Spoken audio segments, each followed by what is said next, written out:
One time in India, there lived an old soldier who was extremely poor. When he died, his son found 6 silver rupees in the pocket of his old threadbare uniform and nothing more. He gave 3 coins to his mother and spend these very carefully and wait for me to return. I am going into the world to seek my fortune, and when I return, we shall have more rupees than we can ever spend. Go if you must, said his mother, but do one thing, beta. Don't get eaten by any wild animals. The boy hugged his mother and said, Don't worry. I don't intend to be a snack for anyone. And he set off down the path which led through the forest. After he had tramped 2 or 3 miles, he met a tigress who was sitting and blocking his way. The tigress held up her paw, mewed like a kitten, and said, Good lad, if you will take out this thorn from my paw, I shall be forever grateful. The boy backed off, saying, No, ask somebody else. I'm on my way to seek my fortune, and I promised my old mother that I wouldn't get eaten by any wild animals. But I'm not hungry. I'm in pain, pleaded the tigress. All the same, said the boy, if I begin to pull out the thorn, it will hurt you even more, and you shall kill me with one pat of your paw. No, no, cried the tigress. I will tie my face to this tree, and when the pain comes, I will pat the tree. Soldier's son had a kind heart, and he did not like to see an animal suffer. So he agreed to do as the tigress asked. He pulled out the thorn. The pain in the tigress's paw was so sharp that she slapped the trunk of the tree, splitting it into pieces. A moment or 2 later, a little smile of relief appeared on the lips of the tigress. She purred and rubbed her side against the boy, just like a little kitty cat. Thank you. You are a good boy, well worthy of your father and your mother. I have a reward for you. Look behind that clump of vines, and you will find a box. Take it, but do not open it until you have walked 9 miles with it. And the grateful tigress was not lying, because the boy found the box with orange and black stripes on it behind the vines, where she had said it would be, as he picked it up and examined the little lock and key on the side. The tigress reminded him, But remember, this one thing, don't open it until you have gone 9 miles. Now off you go. And the soldier's son waved goodbye and marched on through the forest, all the while keeping a keen lookout for wild animals. Before he had gone too far, the stripy box started to feel heavier. That's strange, thought the boy. I'm not tired, and I'm in the best of the spirits. but I'm sure this box was easier to carry to begin with." On he went, and the box grew heavier and heavier and harder to carry until eventually, in a fit of annoyance, he exclaimed the tigress was a witch. "This box is some sort of magical trick," and he flung it as hard as he could against a tree.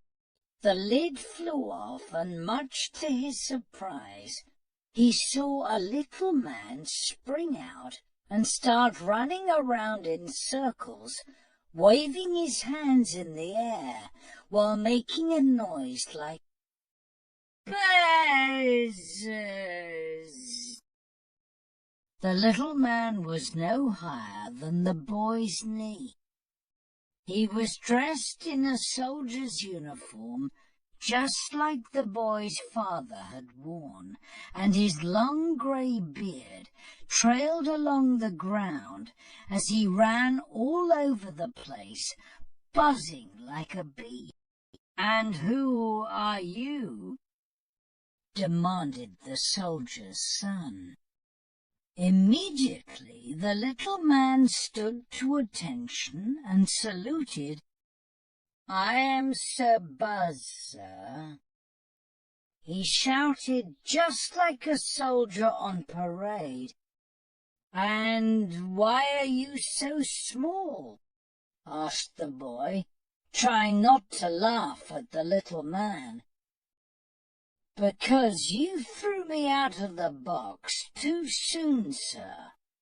Well, that was because you were growing so heavy inside that box," replied the boy. "I am ready to serve you, sir." "What is your command?" "Ready to serve me, are you?" "Well, I'm rather hungry. Here's 4 rupees. Go and buy me a fantastic banquet." The miniature Sir Buzz took the silver coins and replied, "It is as good as done."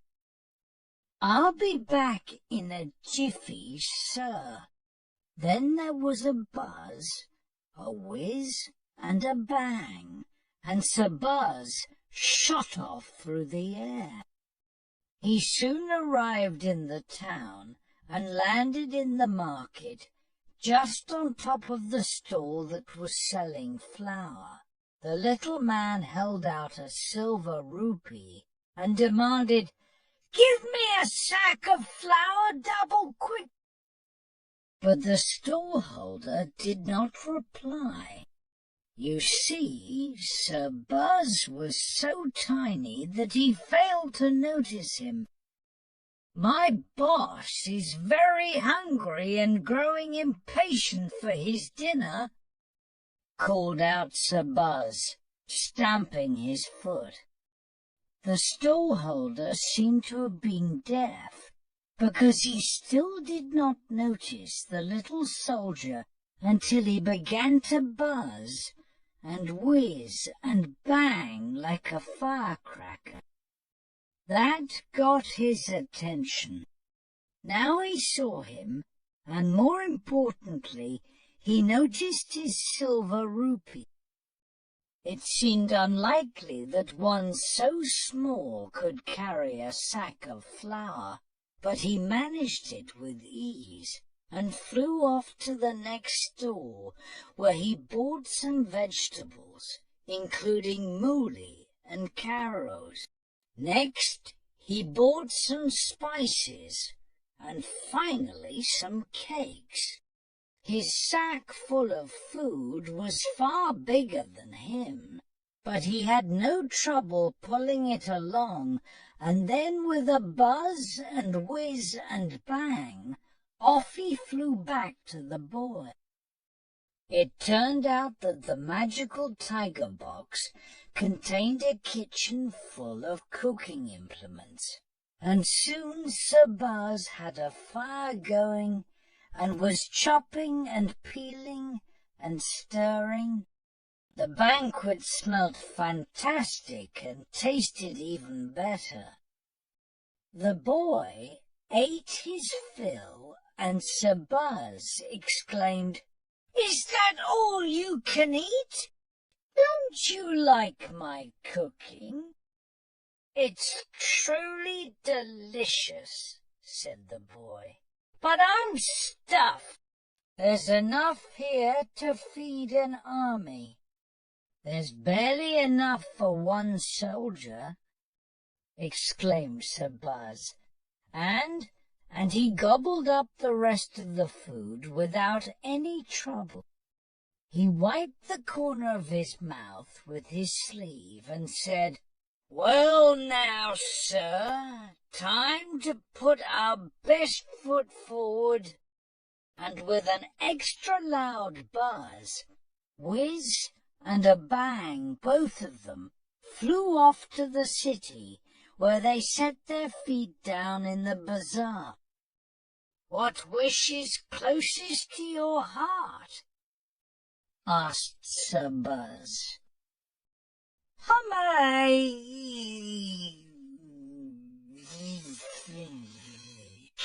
"Time I got married, don't you?" "Certainly, but to whom?"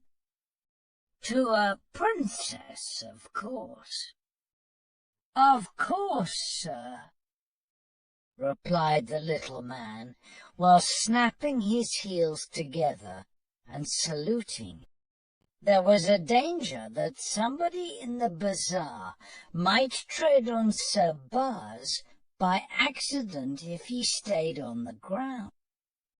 So instead he stood on the boy's shoulder, steadying himself with his hand on the boy's head. Together they went around the bazaar inquiring if anyone knew of a young and beautiful princess who was ready to marry. Several people gave the same answer. For sure, it is well known that the Raj and Rani want Princess Blossom to marry a young prince from the next-door kingdom. She refuses to do as her parents say, and therefore her parents have locked her in the tower until she changes her mind. And what do people say about this?" asked the boy.